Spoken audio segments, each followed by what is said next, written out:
Äsja lõppes Mart ja Martin Helme kõnetuur Ärka Eesti Võrusse. Millist on esmamuljed ja kuidas jäite rahule? Esmamuljed on väga head. Ma olen esiteks väga tänulik, et sellist tuuri üldse keegi võtab teha ja veel rohkem uhke olen ma selle üle, et seda teevad EKRE inimesed, Mart ja Martin ja muidugi aitäh Mati Kuklasele. See oli ka väga sisukas sõnavõtt.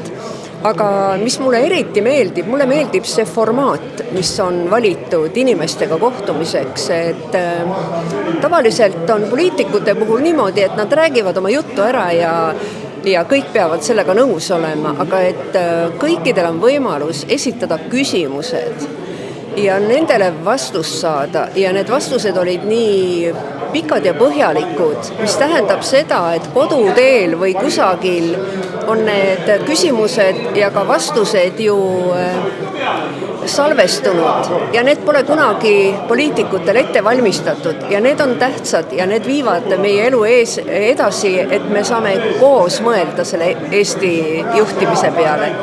Ja. Kõikides kõnedes puudutati tõsiseid probleeme. Milline probleem nagu teid kõige rohkem puudutab?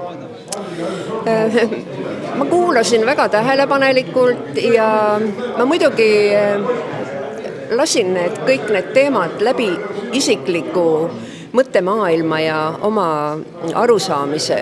Ja kui Mart Helme rääkis hirmudest, siis mina arvan küll, et Eesti inimesed ammu ei tunne enam hirmu. Ei töökohtade pärast, ei mingisuguse tagakiusu pärast, aga me oleme kuidagi tõusmise äärel või peaaegu tõusmas ja selline kõnetuur, mille pealkirjaks on Ärka Eesti, siis tegelikult me saame laiendada, et see on Ärka inimene. Ja kui keegi ütleb, et ärka üles, et me ei tea kunagi seda reaktsiooni, et kui sa magava inimese ajad üles või magava karu, et siis ta võib väga vihastada, aga võib ka mingi säde tekkida. Et see ärkamise kutse on väga-väga vajalik ja seda saab individuaalselt võtta. Aga ma väga loodan, et ühtegi karu Mart ja Martin ei ole Eestimaa peal üles äratanud, vaid ikkagi selliseid pool uinunud inimesi. Kuidas meeldib see, et poliitikud käivad üle Eesti otse rahvaga rääkimas? No see on väga vajalik. Ja just see, et kui ma juba mainisin seda formaati, et siis inimesed tahavad poliitikutele midagi öelda, et praegu ka siin vestlused käivad, inimesed ei taha lahkuda.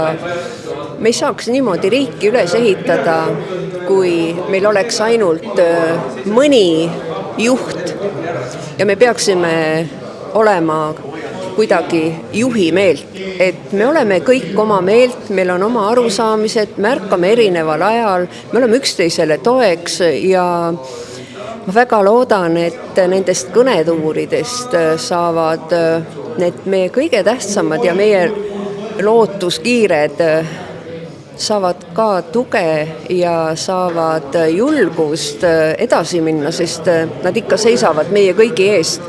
Aga nii nagu meil on ka diviis, et Eesti eest ja muidugi EKRE.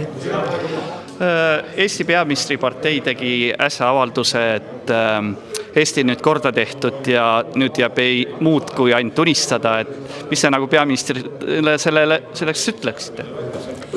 Selline mõtlemine või selline arusaam, et keegi saaks riiki korda teha, on väga võõras või eluvõõras ja me peame riiki kogu aeg korda tegema. Me peame oma ümbrust, oma mõttemaailma, oma arusaamisi, oma väärtushinnanguid, me peame kogu aeg korrastama ja kui meie peas on midagi korras, et siis me saame ka teisi kaasata ja koos seda korda teha. Aga no selline väide, see on valelik, see on lihtsalt valetamine, aga EKRE inimesed ei lähe sellega kaasa ja me teeme koos korda ja lootus jääb, et järgmistel Riigikogu valimistel siis saab üks osa sellest valest korda tehtud ja see on kõige tähtsam.